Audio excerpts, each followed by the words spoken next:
Imagine a child who builds complex projects at home and understands every science concept you explain verbally, but stares at a blank piece of paper in total frustration when asked to write a single sentence. Despite their obvious intelligence and effort, these children hit a wall in the classroom, leaving the adults around them completely baffled as to why the connection isn't happening. This table illustrates a common reaction. When we lack the tools to understand the root cause of a student's struggle, human nature pushes us to fill in the blanks with behavioral judgments. We look at the output and call a child lazy, clumsy, careless, or math-phobic. These assumptions effectively penalize students for specific neurological processing differences that are entirely out of their control. The Ministry of Education is trying to intercept this dynamic. From June 15th to the 19th, 2026, NCERT is running a free 5-day national training program called Beyond Labels. It is designed explicitly for the people making daily decisions about children, school principals, classroom teachers, B.Ed students entering the field, and of course the parents. If you work in education, you are likely already stretched then. Another professional development seminar sounds like a heavy tax on an already limited schedule. So the immediate question is whether dedicating 5 hours to a free government webinar will actually resolve the daily friction you experience in your classroom, or if it is a simple check-the-box exercise. You are trading a week of your midday lunch or planning periods for a framework that identifies exactly why a student is shutting down.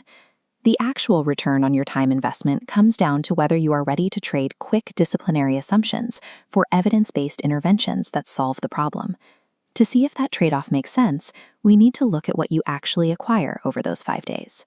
This diagram reveals how the training maps common frustrations to clinical realities. What looks like a lazy refusal to read is often dyslexia. What looks like careless handwriting is actually dysgraphia.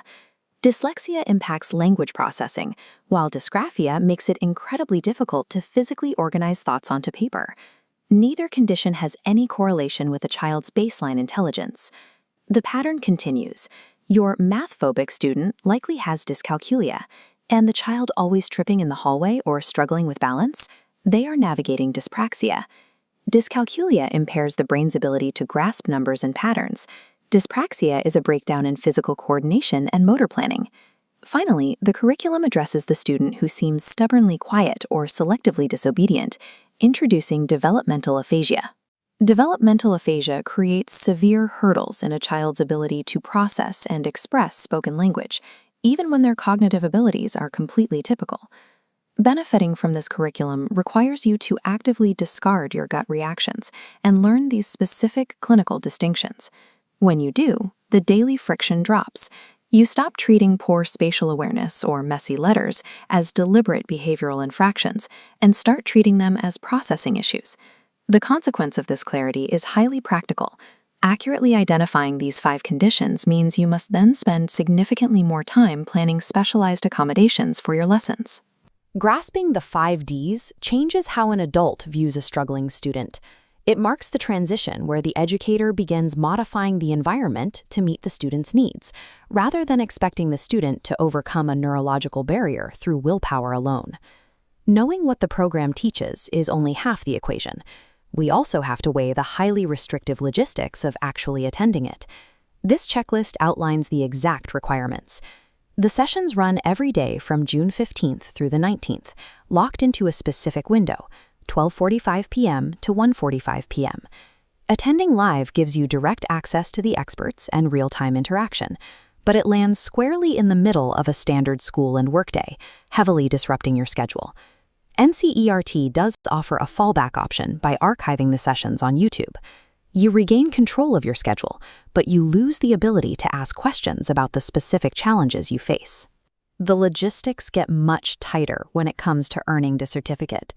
You must score at least 70. It turns an easily ignored presentation into a legitimate credential that proves competency in inclusive education. Since the demands are high, let's map out exactly how you should consume this training based on your specific role. This decision tree shows the most efficient ways to engage. Your approach should look very different if you are a parent, teacher, or administrator. If we look at the parents branch, the goal is acquiring advocacy vocabulary. Parents should prioritize live attendance. This allows you to directly ask the experts highly specific questions about your child's daily struggles. For teachers and B.Ed students, the priority shifts to securing the credential. Because you only get one shot at the quiz, the YouTube archives are a safer bet. You can pause the video, take rigorous notes, and ensure you pass. Finally, school administrators must protect their staff's time. Instead of forcing your faculty to drop everything midday, assign a single department lead to consume the archived videos and present a localized summary during your next staff meeting. Regardless of the path you choose, you need to register on the official CEIET NCERT activity page before the hard deadline on June 15, 2026. This training demands a genuine sacrifice of your time and focus. But once you can identify these 5 specific challenges, you stop guessing at why a student is failing and start using the specific tools required to reach them.